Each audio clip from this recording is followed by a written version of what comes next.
I gave my daughter a new house for Thanksgiving. She took one look and said, "That's it? No pool? No stairs?" Then she threw the keys at me. The next day I changed the locks and took her name out of my will. My name is Martin Reyes. I am 68 years old, a grandfather, and I spent 4 decades with a carpenter's square on my belt. I build things that keep out the weather. I stayed married to Mary for 35 years until she left this world with grace. We have one daughter, Lena. We have one grandson, Ben. I wanted peace for all of us. I thought a good house could help. 2 neighbors, Tom and Sheila, were walking over with pies when Lena did it. They were still in their coats. Steam leaked from the foil. Lena held the keys high like a tiny trophy, let them drop against my chest, and smiled for her audience. "Starter home energy," she said, as if the words themselves were potpourri. The brass fobs stamped with her initials skittered on the rug in a cheerful little useless circle. "Houses are for shelter. Performances need a stage." The old carpenter in me went quiet, the way a dog goes still before it chooses whether to bite or walk away. "Congratulations," Tom said, trying to paste politeness over the moment. Sheila's eyes made a quick apology to me and then found the sidewalk. I bent, picked up the keys, and moved them to my palm like they were hot. Lena was already walking back to her car, perfume thrown in the air like confetti. She waved at the neighbors, not at me. She roared off. A minute later, my phone buzzed. Lena had pocket-dialed. I almost did not answer, but the things you avoid do not go away. They go under your skin. Wind roared. Laughter. A voice she saves for friends. "We will Airbnb it until Dad croaks. Instant cash. Post the keys toss. People love a mean dad arc." Her friend said something I could not make out. Lena again, crisp and excited. Caption: "Grateful but..." You know, that thing where we pretend to be grateful but we keep it real. The comments go wild. No pool, no stairs, no thanks. The car's turn signal clicked. The audio cut. I sat at the kitchen table in the empty house and looked at the grain in the oak I had refinished. It ran straight and true, and I had liked that about it. I thought about breath, about counting studs behind drywall, about how sometimes the safest thing to do with a shaking hand is set it flat on the table and let the tremor spend itself. I did that. After a minute, the tremor had nowhere left to be. The room went quiet enough for me to hear the furnace do what it was built to do. I made a ledger. Old school, pen, paper, dates. I did not want to guess and call it memory. I wanted numbers that did not care if I was hurt. Rent rescue in March, dental bill in June, wedding deposit twice because the first changed, daycare gap weeks, the truck that died, the friendly bridge that bridged to nowhere. I wrote the list in block letters because block letters are hard to lie with. I did not write down the hours picking up after her storms. I did not write the threadbare pockets.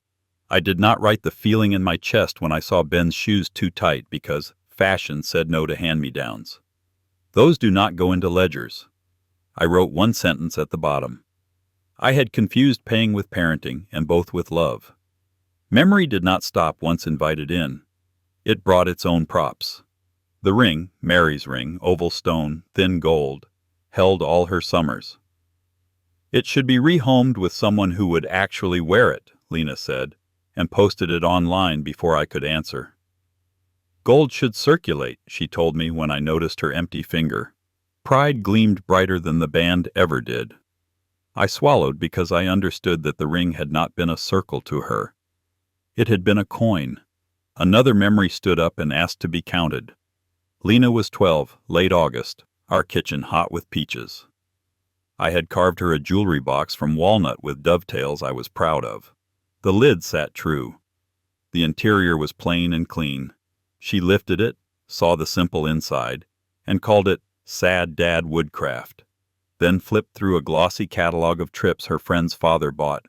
Beach houses, flights, a pool with lights that changed colors.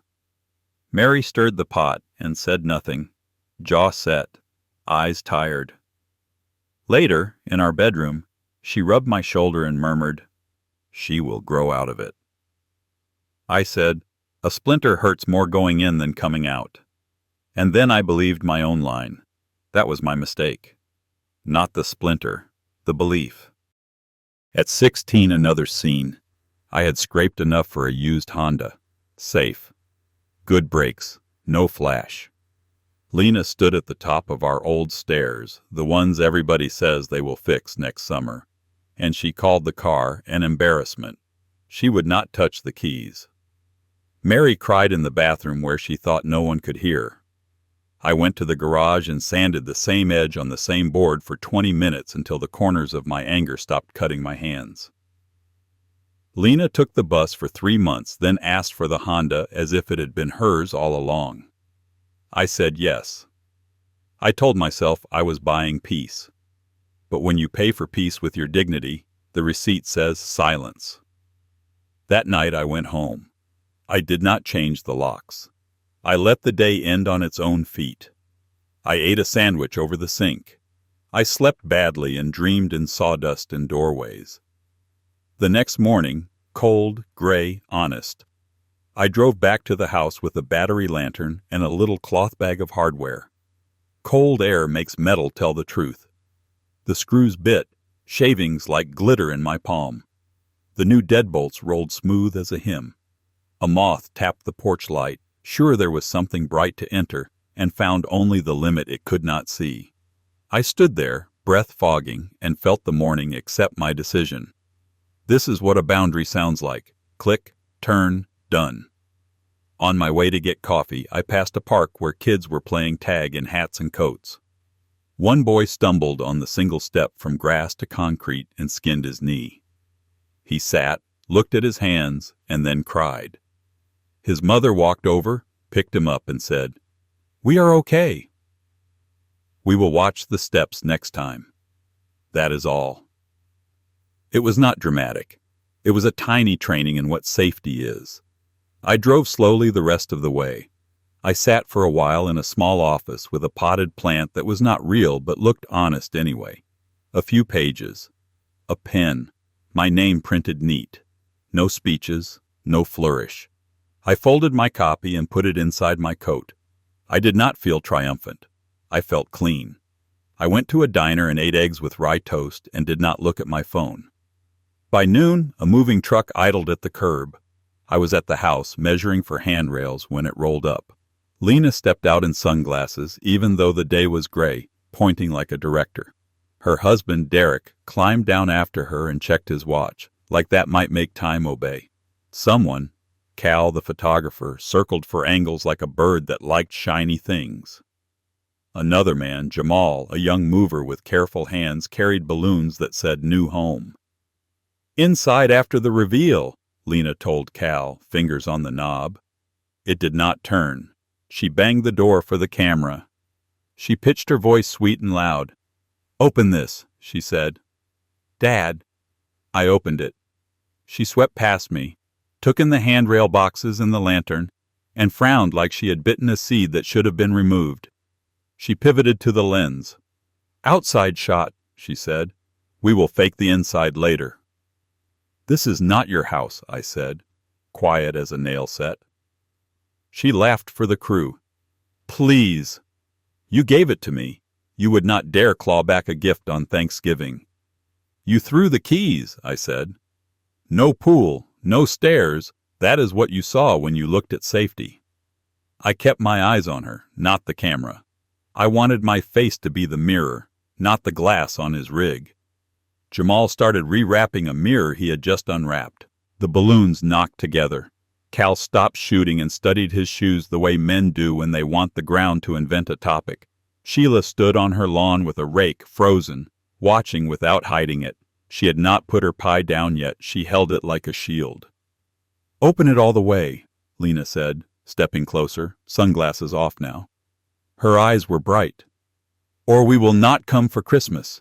Ben will not even know your name." I set an envelope on the porch table. I did not want to fight behind a shut door. I wanted daylight.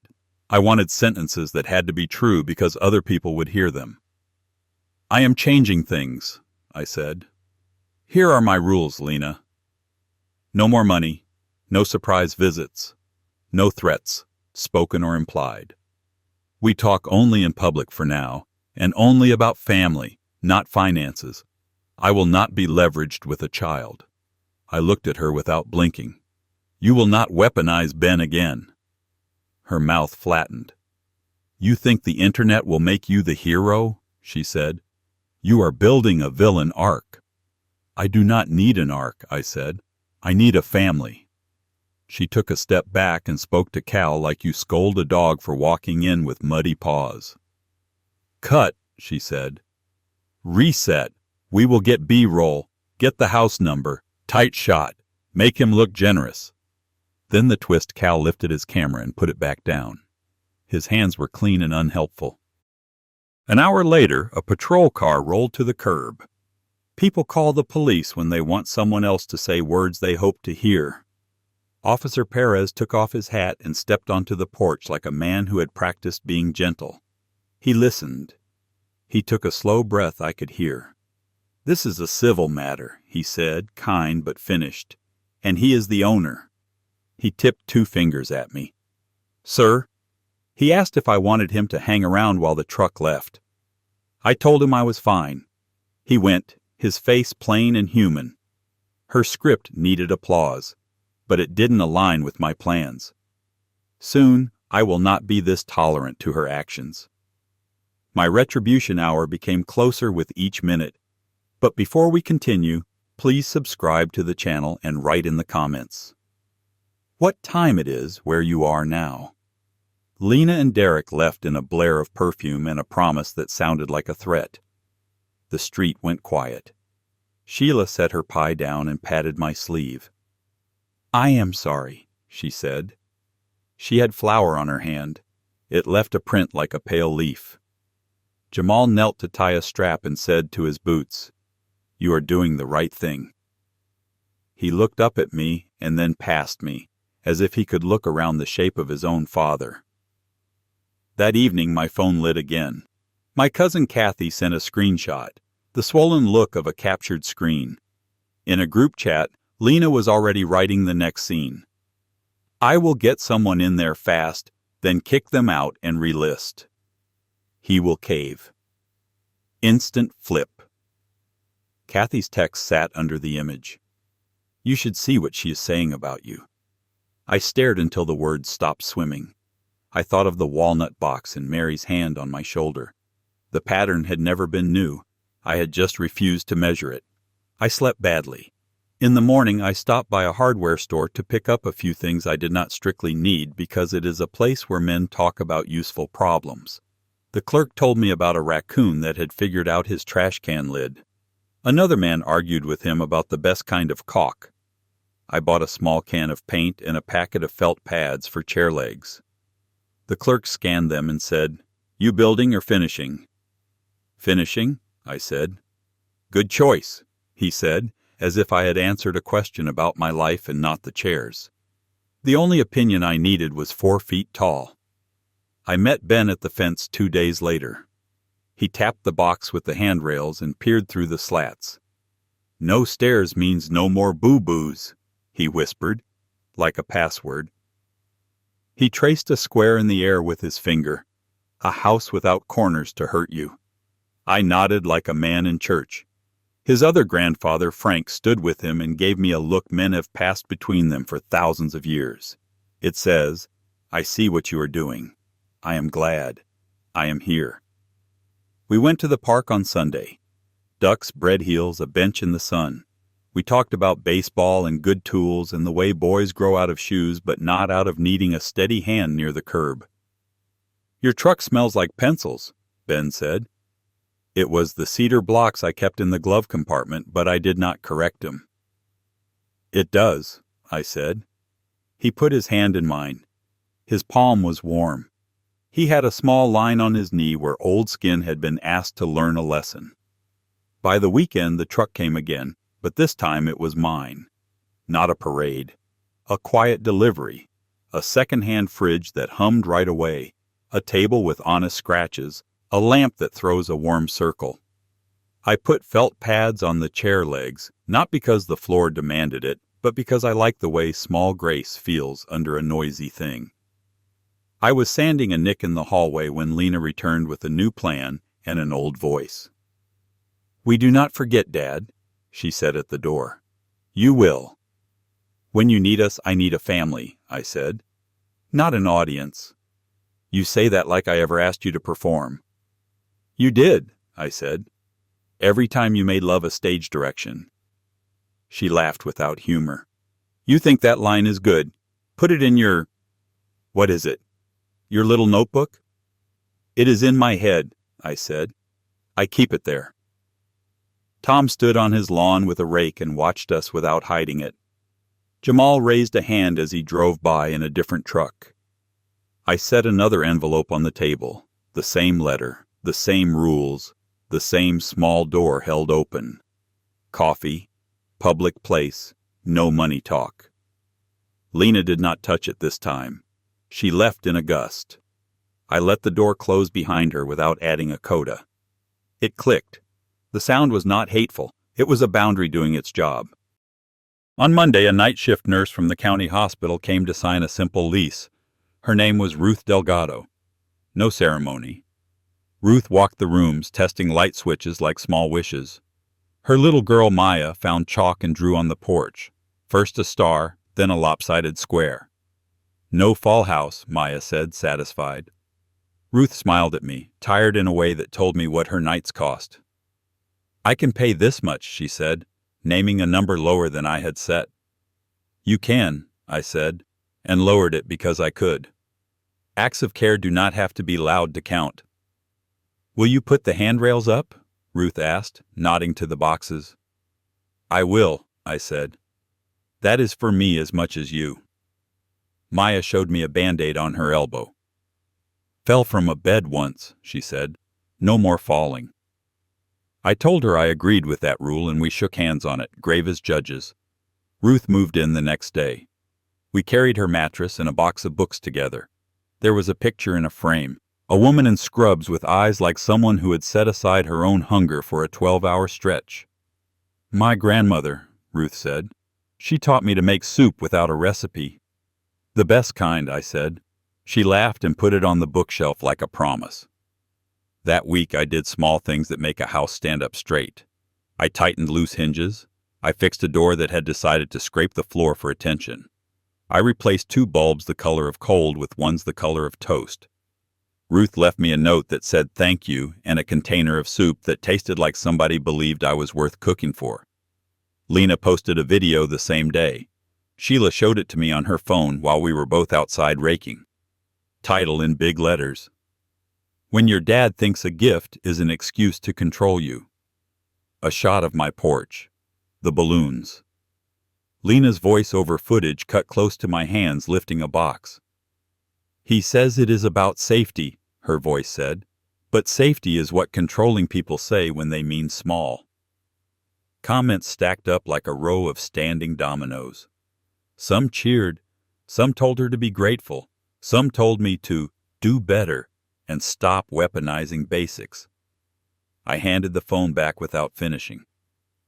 "Do not read the comments," Sheila said. "Never," I said. We raked for another hour without speaking. The pile of leaves got taller. It looked like work done. I kept my phone quiet. I set it face down when the urge to argue rose up. I felt that urge like a fish that strikes a flash of something. I let it pass. I do not have to answer every bell someone rings in another room. I put an index card by my keys. It said 4 lines in thin pen. No money, no surprises, no threats. Public places only. It was for me, not for her. It was to make sure I did not fall down my own old stairs. Another memory arrived, years older, stubborn as oak. Mary in the hospital bed, light thin as tissue on the wall. We both knew what the machines were doing and for how long. She took my hand and pulled me close. "Be kind to her," Mary whispered. But do not let her take the roof off your life to build a stage for hers. I had not understood that sentence then. I was heavy with the kind of grief that makes words sound like tools you will learn later. I understand it now. I kissed her forehead and told her I would try. Trying is not the same as giving over, she said. Promise me you know that. I promised. It took me this long to keep that promise. Lena came back at dusk one day when Ruth was at work and Maya was at a neighbor's. She stood at the end of the walk and looked up at the house like she wanted to take a bite out of it. So, she said, how long does this punishment last? It is not a punishment, I said. It is how I am going to live. You are dramatic, she said, and smiled a smile I had seen when she got away with something at 8. You always were. You believed your own stories. Hero Jesus Carpenter Dad with his little sayings. I did not let the insult find my ribs. I kept it outside. No more money, I said, touching the index card in my pocket with my finger like a map. No surprise visits. No threats. Public places only. If you want to be around me, you can. If you want to yell, yell somewhere else. That is not how daughters talk to fathers, she said. It is not how fathers talk to daughters either, I said. But we already did that part. She crossed her arms. You will get tired. You will need help. You will call me. I will call a plumber when I need a plumber, I said. And I will ask Frank to drive me to the doctor if I cannot. Help and family are not the same purchase. You sound like a brochure, she said. You sound like you practiced. I did, I said, out loud in the truck. She laughed and shook her head. I do not do coffee shops, she said. If we cannot talk where we want, we do not talk. Then we do not talk, I said. It sounded harsh even to me. I softened the next line. For now. For now, she said, making it sound like a threat and a promise at once. She walked away, then turned around. Ben likes pools, you know. He likes slides. He likes stairs. He is not a porcelain doll. I know what he likes, I said. I also know what breaks collarbones. You were never fun, she said, as if the verdict would turn me to salt. Then she left. That night I opened the bread box and slipped the ledger inside. I did not need to see it every day. I needed to know it existed. I put the index card back on the table by my keys. I made tea and stood at the sink and watched my backyard be exactly itself. It was not pretty. It was not dramatic. It had one tree and some patchy grass. A squirrel did the fast little darts that make squirrels look like thoughts. I breathed in and out until the breath felt like mine and not an argument with anyone. A few days later, Maya knocked on my door and asked if I knew how to build a birdhouse. I do, I said. But we could start smaller. We started with a bird feeder made out of a pine cone and peanut butter and seed. We tied it to a branch. A sparrow found it in an hour. He is happy, Maya said. I think so, I said. No one can take food when it is tied up high, she said. Not even raccoons. Raccoons are creative, I said, but we will tie it tight. I told Maya to hold the ladder while I stapled a cable neat against the corner of the house. Why? She asked. So no one trips, I said. Even grown-ups forget to see what is underfoot. She nodded like I had flattered her. Kids like to be told the world is something they can learn. So do old men. At the park that Sunday, Ben ran and then sat on the bench and leaned against me like I was an easy hill. Mom says you are stubborn, he said. I waited. She says you do not listen when people tell you you are wrong. He said it the way a kid says what he heard without being able to explain how it feels. I hear people, I said. I just make up my own mind. Do you know what that means? He nodded. Like when you do not eat carrots because they are long. You do not eat carrots because they are long? I said. I do not eat carrots because they touch peas, he said, serious. Different reasons than your mother, I said. Got it. He smiled. The sun was warm on his hair. Frank waved at us from the path. He looked like a man who had worked in an office his whole life and carried a small set of secrets in his tie. At home that evening, I found a plastic bag on the porch. Inside were photographs.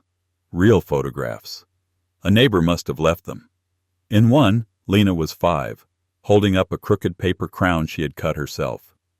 She had known how to be happy then with nothing that blinked. I put the photo on the fridge with a magnet shaped like a hammer. I let my heart ache, and then rest. Lena's next move was an old move. She came at me sideways with friends. A woman I did not know messaged me with a paragraph about how families are messy and money is not love, and grandparents who withhold gifts lose access to a legacy.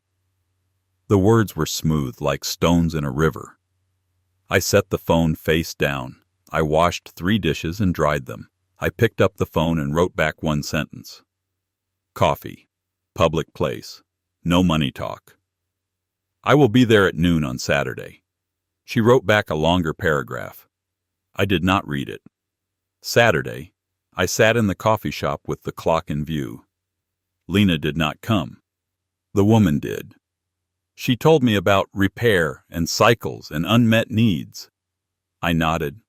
I told her my rules.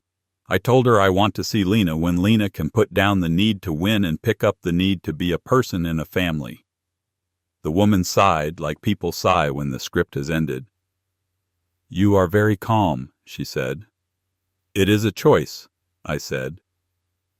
That night, Lena sent a photograph of a resort pool. The caption said, "This is what a real gift looks like." She added, "You will be alone for Christmas." My finger hovered. I did not answer the picture. I replied with the rules, numbered and brief. No money, no surprises, no threats. Public places only. If you cannot keep them, we will try again in the spring. Then I set the phone down and went to the garage and sharpened a pencil with a knife because the old ways sometimes taste like dignity. December came in cold and clear. Ruth's schedule flipped and dipped. I kept the front walk salted. I put a little wreath on the door that smelled like the woods. Lena's video about me found new viewers for a week and then sank behind a baby panda and a recipe for a cake you shake in a jar. The internet did not eat me alive. It did not eat anyone. Real life kept its own pace. That was a relief and an education. One afternoon the power flickered and died on our block. Ruth was at work. I checked my breaker. Fine. I called the number on the magnet and listened to a recording say there was an outage and it would be handled. I walked next door and checked on Maya. She sat by the window with a blanket like a cape. The dark is not scary, she told me. It is only the same room without the lights. That is right, I said. We found the battery lantern and turned it on. The room looked like a campfire story without the fire. We ate peanut butter with apples and made the lantern throw shadows on the wall with our hands. A rabbit, a duck, a heart. The lights came back in an hour.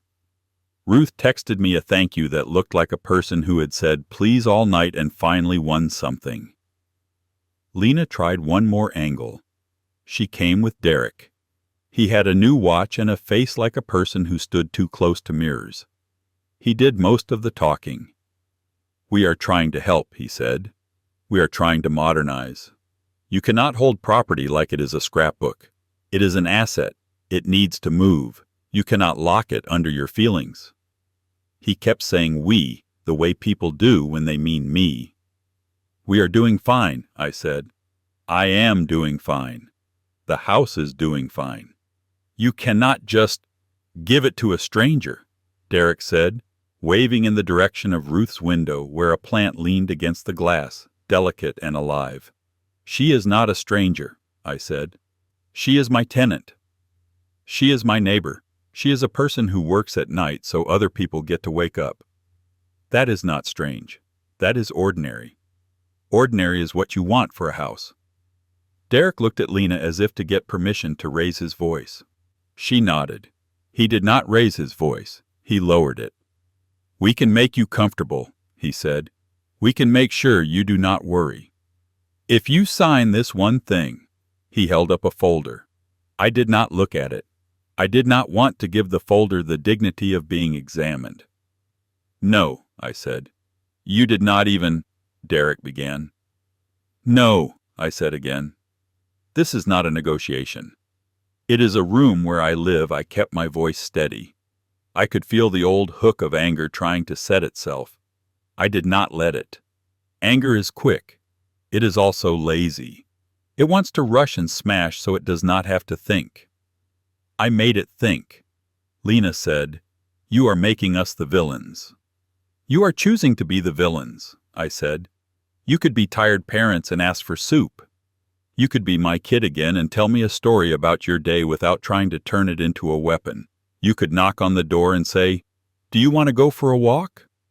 You are choosing this instead. That is your choice. Here is mine. No money, no surprises, no threats. Public places only. If you do not like it, that is okay. We will try again later." "Later means never," Lena said. "It means later," I said. "Words mean what they mean." I pointed to the walkway. "This is where the conversation ends." They left. I watched them go to the car, have the fight people have when they do not want to admit they lost, and then sit still. Faces blue in the dashboard glow. Phones up, thumbs moving. I went inside and boiled water and made tea. I stood by the window and drank it and let the heat move small and steady through me. The next day Frank called. "I heard a version," he said. "You want mine?" "Always," I said. "She is mad," he said. "She said you are punishing her." I said you are parenting her. Those are different. She did not like that sentence. We picked a new subject. I told her Ben is meeting you Sunday at the park, as usual. She said yes. "Thank you," I said. "Not for me," he said. "For the kid." Frank is the kind of man who does not turn favor into debt. I like that about him. Sunday the park was colder. The ducks were fewer and ruder. We fed them anyway. Ben told me about a boy at school who pushed him because he would not share a pencil. "Share the pencil," I said. "But do not let him think he owns your desk." "You know the difference?" He nodded. "Like you in the house," he said. "Like me in the house," I said.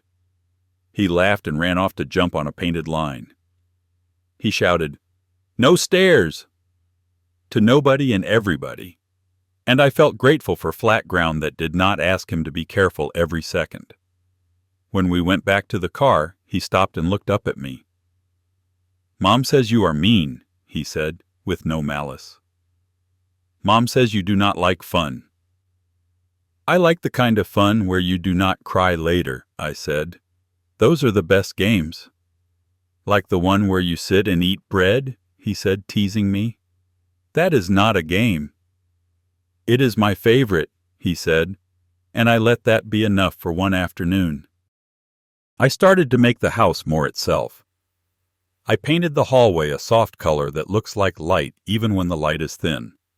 I put a runner down that hugs the floor. I added a second handrail, lower, for short hands. I fixed a loose clapboard that liked to complain in wind. I replaced 2 cracked tiles. I let the work be the way I talk to the world when the people in it are too loud. My runner neighbor, Nate, the balloon man on weekends, found me by the mailbox and held his phone in his palm like a bird he did not want to startle. "Do you want to see the new video?" he asked. "No," I said. "Good," he said, and put it away. Christmas came closer the way a thing comes whether you want it or not. I put lights on my own small house. I did it after dark so I could see where the glow would land. I drank hot chocolate from a mug Ben had made with a handprint on the side. The hand looks like a turkey if you squint. I keep drinking from the same spot so the paint will not wear away too fast. Lena texted 3 days before Christmas. "We are coming to your place," she wrote. "We will bring Ben. Gifts will be accepted. We can record if we keep voices low." I read the message 3 times. I put the phone down. I rinsed one clean cup just to hear something like a small river. I picked up the phone. I wrote, "Coffee, public place, no money talk. I will be there at noon tomorrow." She sent back a photo of a glittering tree taller than my roof. The caption said, "Small minds, small lives." I set the phone screen down. She did not come to coffee. I waited an hour. I drank my cup slow. I watched people hug and people sit alone and watch the door and decide finally to read. I went home and took a nap and dreamed I was standing at the top of the old stairs, the ones I never did fix when Mary was alive, yelling down to her that dinner was ready. She did not answer. I woke with my jaw clenched and the taste of her name on my tongue. On Christmas Eve, I drove to the house to check the salt. Ruth had set a little tree in the front window. A strand of popcorn looped around it like someone forgave the world for not being fancy. She waved when she saw me. I waved back. On the porch, there was a package. No return address. I opened it because curiosity is not a sin I am ashamed of. Inside was the walnut jewelry box I had carved when Lena was 12. The lid still sat true. Inside, taped to the floor, was a note in Lena's handwriting. It said, "You always wanted this back. Merry Christmas." There was no apology on the paper. There was no apology in the tape. But the box was there. I brought it home and put it on the shelf. I did not know if it was a crack of light or a new way to hit me. It sat like a question. On Christmas morning, I met Frank and Ben at the park. We had cinnamon rolls from a bakery that makes everything taste like the baker wants to be your friend. Ben gave me a drawing of a house with a big door and no stairs. He had colored the door red. "It is a strong door," he said. "It has good locks." "Good locks," I said. We watched the ducks bully each other with half of a roll. "That one is mean," he said, pointing to a duck that liked to steal without looking sorry. "Some are," I said. "We do not have to hate them. We just do not hand them the whole bag." At home, I put Ben's drawing on the fridge next to the photograph of 5-year-old Lena with a crooked crown. The hammer magnet held them both up. I stood and looked at the 2 pictures together, the little girl and the little boy, and felt the history and the future tug in my chest. I said Mary's name out loud in an empty kitchen because I wanted the room to know whose idea love had been. January was plain and useful. I bought good salt and a new shovel. I fixed the mailbox door that liked to hang open and look lost. Ruth brought me another soup, but this time she knocked and left it because she was late for work and did not want to be talked into staying. Maya asked if we could make a bigger bird feeder. We did, with a tin can and string that bit into our fingers when we pulled it tight. We hung it anyway. The sparrows brought a friend. Lena did not call. She did not text. The internet found a new story. Nate walked by with deflated gold houses tied to his wrist like old regrets. I asked him how business was. He told me the truth. "Seasonal," he said, and laughed. We both stood there in the cold and pretended what we were doing was reasonable. It was. One late afternoon, I was hooking the hose back onto its winter cradle when a car I knew stopped at the curb. Lena got out. No sunglasses this time. No camera. No Derek. She walked up the path slow, like the ground had changed its slope, and she did not trust it. "Can I sit?" she asked, nodding to the porch step. "Yes," I said. She sat. I sat. We watched our breath make short clouds and disappear. Cars hissed by. Somewhere a dog decided the world required a response and gave it one, sharp and small. "I sent the box," Lena said. "I know," I said. "I wanted you to stop bringing it up." "I do not bring it up," I said. "I remember it." She nodded. "Same difference." "Not to me," I said. She looked at the window where the little tree still stood and then at me. "Do you think I am a bad person?" she asked, without drama. I think you are a person who has learned to point first, I said. At other people. At the world. At the next thing. I think pointing feels like control. I think it is cheaper than love and easier than listening. I think you can stop pointing if you want to. She put her hands inside her sleeves like she was cold and did not want to say it. You always sound like a book, she said. Like a quote. I am a man who measured for a living, I said. People think measuring is dry. It is not. It is how you make the thing fit. She breathed in. She breathed out. I want the house, she said almost quietly. I want the feeling of having something and not needing to ask. I know, I said. Wanting and deserving are different measurements. I kept my voice soft. You will have plenty in your life. Not this. She looked at her hands. You took me out of your will, she said. Yes, I said. I did not explain. I did not justify. I let the sentence hold its own weight. She nodded like the nod did not belong to her but had borrowed her head. Okay, she said. She stood. I am mad, she said, and I believed her because it was the truest sentence she had spoken in months. I know, I said. You can be. She stepped down. She turned around. Your rules are small, she said. One more jab because jabs are habit. They are small on purpose, I said. Big rules break. She left. I watched her go. I did not read her face for hope. Hope is useful when it gets you to the next appointment. It is worse than nothing when it keeps you sitting in the wrong waiting room. It snowed that night. The world went quiet under a clean sheet. In the morning, Maya and I made snowmen with bodies that leaned and heads that looked like surprised bread. We gave one a handrail, just in case. She laughed at that and clapped. Ruth waved from her car, eyes half closed with fatigue but still bright. Thank you for the salt, she called. Thank you for the work you do, I called back. Compliments do not have to be expensive to be real. A week later, a small package arrived at my house. The return address was Lena's. I brought it inside and set it on the table. I made tea. I sat. I opened it. Inside was Mary's ring. No note. No nonsense. Just the ring in a tin that had once held mints. I picked it up and felt the years swing through me like a slow bell. I put it on the shelf next to the walnut box. Together they looked like a lesson I was finally passing.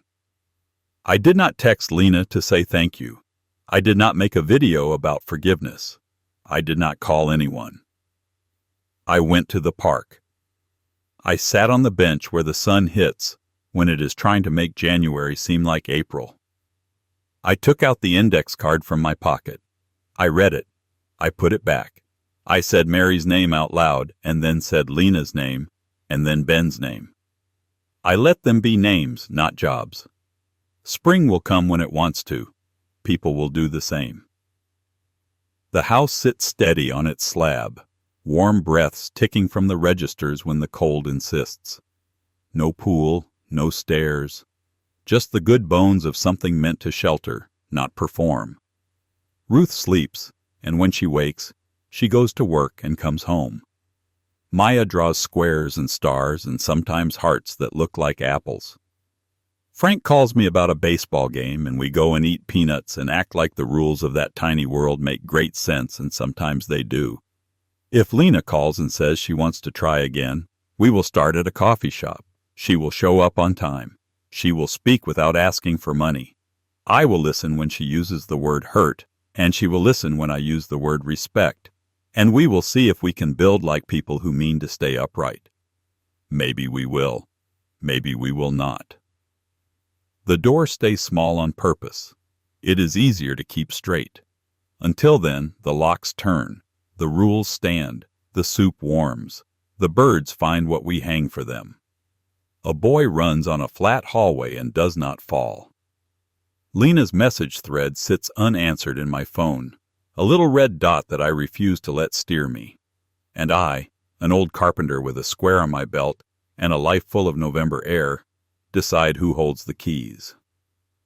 Was changing the locks cruel, or the first kind thing I did for both of us? Do you believe I should have done something differently? Please share your opinion on this topic in the comments. My grandpa's words really happened. I believe him. If you want more true tales stories like this, hit subscribe.